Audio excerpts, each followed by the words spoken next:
খোকা জি মা। বসে বসে কি করছিস? না মা, শোয়ার আয়োজন করছি। নে, শোবার আগে দুধটুকু খেয়ে নে। দুধ? এখন দুধ খেতে হবে? ছোটবেলায় তুই দুধ খাওয়ানি এমন করতিস, ভুলিয়ে ভালিয়ে তোকে জোর করে দুধ খাওয়াতে হতো। কিন্তু মা, দুধ যে আমি খেতে পারি না। কে বলেছে পারিস না? নে, আমি তোকে নিজের হাতে খাইয়ে দিচ্ছি।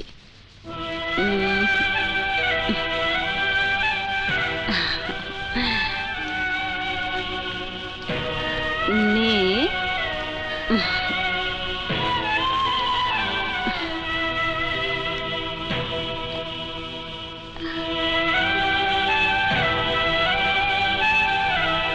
নে, বাকিটা শেষ কর। নে বাবা, এবার ঘুমিয়ে পড়।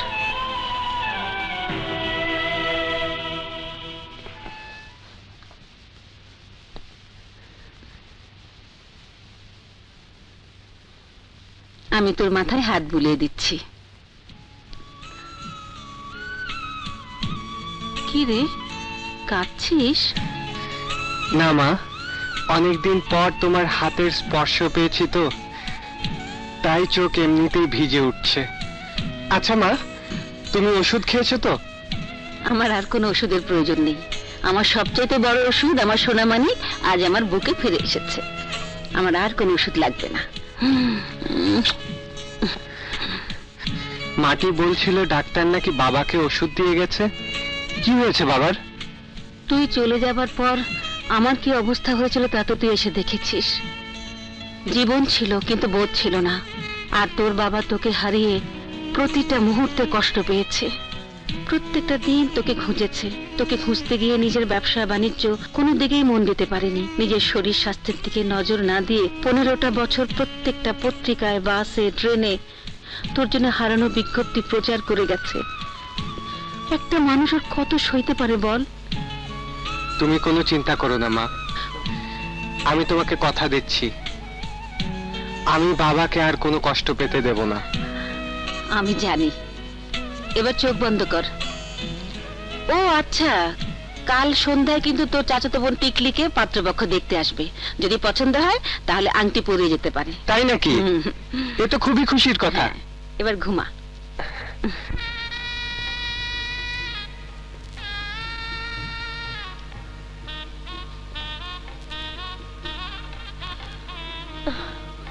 এই সময় তুমি উপরে কেন?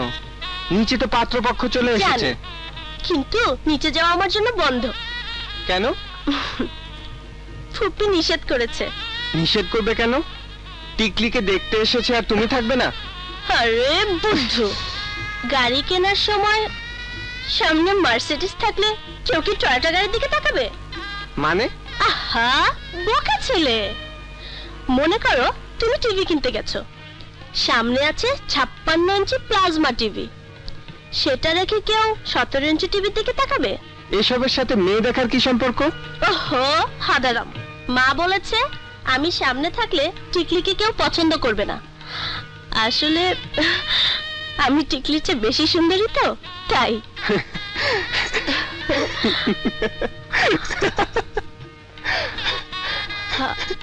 হাসছো কেন? তোমাকে সুন্দরী বললো কে? 6 নাম্বার বাসের হেডলাইটের মতো দুইটা চোখ, বোচা নাক, চুলের কোনো সাইজ নেই। এটা সুন্দরের কোন নমুনা? কি আমি দেখতে খারাপ? দেখতে ভালো হলে কি তোমাকে রেখে তোমার ছোট বোনকে বিয়ের জন্য দেখতে আসে? দেখো সবুজ, ভালো হবে না কিন্তু। এতে খারাপ হবার কি আছে? যা সত্যি তাই তো বলছি। গাড়ি কিনতে গেলে মার্সিডিজ কেনে কয়জন? মানুষ তো টয়োটাই কেনে। আর সবার বাসায় তো 56 ইঞ্চি টিভি মানায় না, তাই 17 ইঞ্চি টিভি বিক্রি হয়। মানে বুঝেছো? মানে তুমি হলো গিয়ে অচল মাল। আমি অচল মাল? আমি দেখতে কুচ্ছিত। হ্যাঁ, তার উপর শয়তানের হাড্ডি। আল্লাহই জানে কার গলায় এই মাল ঝুলবে। না, এই জীবন আমি আর রাখবো না। এখন লাভ দিয়ে এখান থেকে পরে মরে যাবো।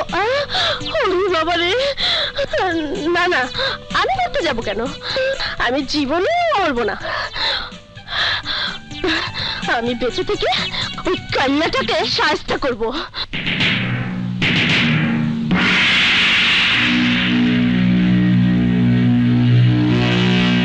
এই তাড়াতাড়ি হাত চালা।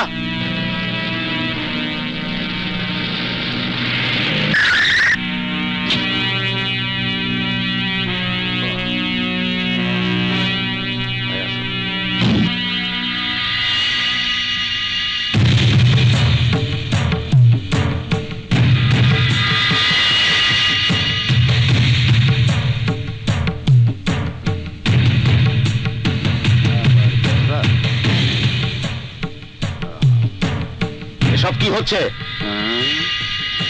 বুঝলেন না? ইংরেজিতে ফেন্সিং, বাংলায় বেড়া লাগানো হইতাছে। কাটা তারের বেড়া দিয়া আমার জমি আমি দখল নিতাছি। দখল নিতেছি মানে? আমার জমি তুমি দখল মারকে? আমি কে? হায় হায় হায় হায়, আমারে চিন্তাছেন না? কমল চক্রবর্তী আমার নাম, মনে নাই? এই জমি আমার কাছে বন্ধক রাইখা 40 লাখ টাকা নিছিলেন, বুঝা গেলেন? কমল চক্রবর্তীর সেই 40 লাখ টাকা চক্রবৃদ্ধি হারে সুদে আসলে 1 কোটি টাকা হইছে। টাকা তো আর এই জন্মে পামু না, তাই জমি নিজের কইরা নিতাছি। কিন্তু এই দলিল বলছে আমার হাতে আরো 6 মাস সময় আছে। এই 6 মাসের আগে তুমি আমার জমি দখল নিতে পারো না। কি কয়?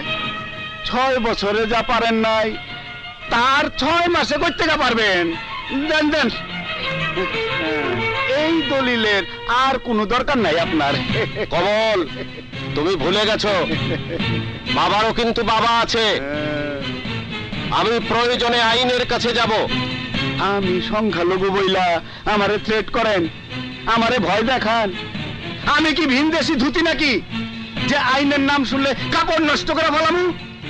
আমি অরিজিনাল, এই মাটির, এই দেশের আইন কানুনের প্রতি আমার অগাধ ভক্তি শ্রদ্ধা। ভগবান ভগবান, তাই তো ম্যাজিস্ট্রেট সাহেবের কত সেবা করতেছি। ম্যাজিস্ট্রেট? আপনি একজন ম্যাজিস্ট্রেট হয়ে এত বড় অন্যায় কি করে সমর্থন করছেন?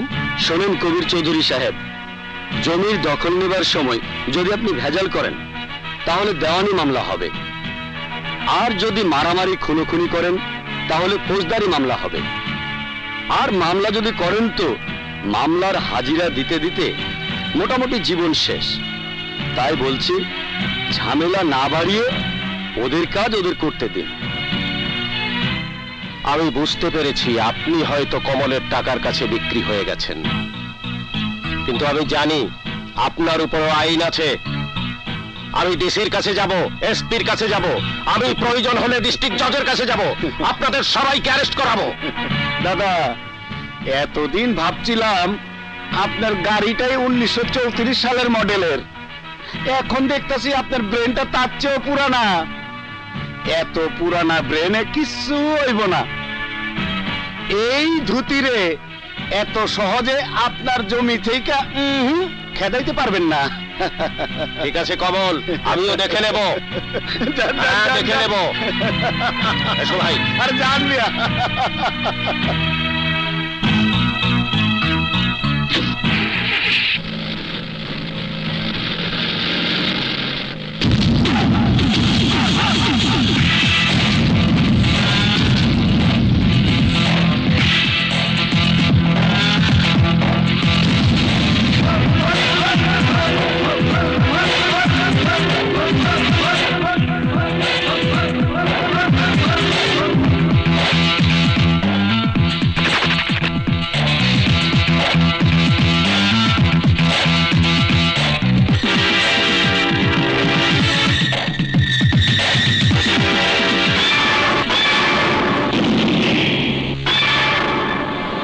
বাবু, আপনি কিন্তু অন্যায় করছেন।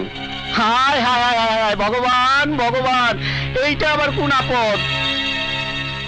এই মিয়া, ন্যায় অন্যায় বুঝনের লোক এইখানে আছে। তুমি কেটা? আমি ওই বাড়ির ছেলে, কবির চৌধুরী আমার বাবা।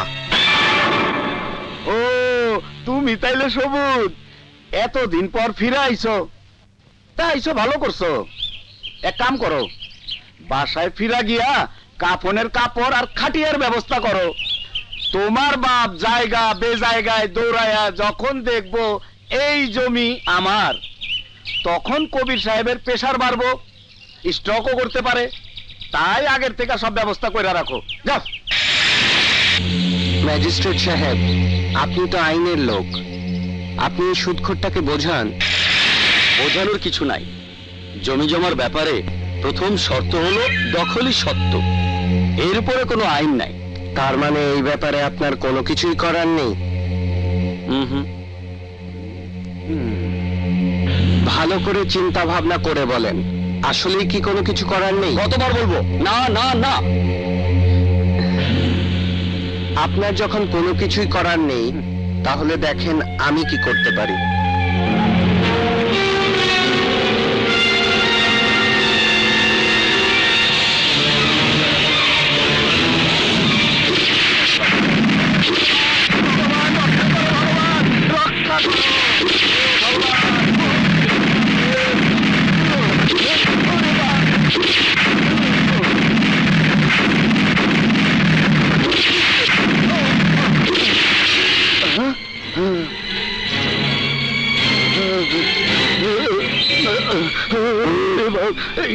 এই যে দলি